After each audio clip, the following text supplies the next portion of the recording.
En primer lugar, quiero agradecer a Puerto Ideas, ya, especialmente, como dijo ayer el ministro, al ADA, que hacía posible este Puerto Ideas, que es Chantal Siñoro. Ya, agradecemos el equipo, digamos, que vamos a hablar ahora, les agradecemos profundamente esta posibilidad de estar con ustedes y también agradecemos a todo el público que ha venido.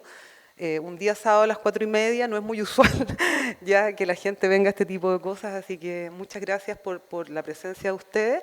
Y también agradezco a los colegas de Puerto Ideas aquí que veo que están, Rafael, Pablo, muchas gracias también por acompañarnos. ¿Cómo vamos a estructurar esto? Voy a hacer yo una pequeña introducción ya de un poco de los campos en los cuales se va a hablar, van a hablar mis colegas. Y luego de eso le vamos a dar la palabra a Jesús Contreras, que es un antropólogo español, ¿no es cierto? Hace clases en la Universidad de Barcelona, tiene un laboratorio de observatorio, se llama, ¿no? Observatorio de la alimentación, y Jesús es uno de los, yo diría, 4 o 5 antropólogos de la alimentación en Europa, digamos, destacados. Tiene especial vínculo con América Latina, así que también le agradecemos a Jesús que tenga la amabilidad de siempre estar con nosotros. Y bueno, Vivian Gavilán es profesora, antropóloga, ¿no es cierto?, de la Universidad de Tarapacá, especialista en el mundo aymara, bueno, se ha dedicado fundamentalmente a los temas de género en el mundo aymara, pero gran conocedora de las cocinas, ¿no?, del norte.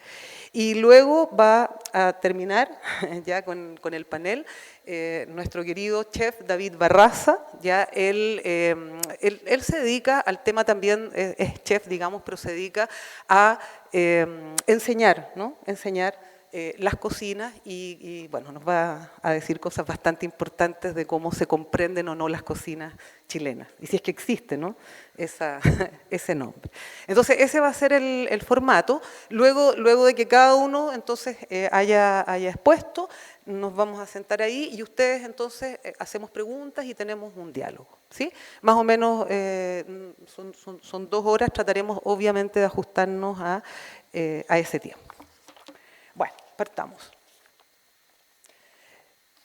El tema que nos convoca, ¿no es cierto?, es la alimentación. ¿Y cuáles son las complejidades que tiene hablar de la alimentación? Es que convergen en ella numerosas disciplinas, miradas, ¿sí? Pero fundamentalmente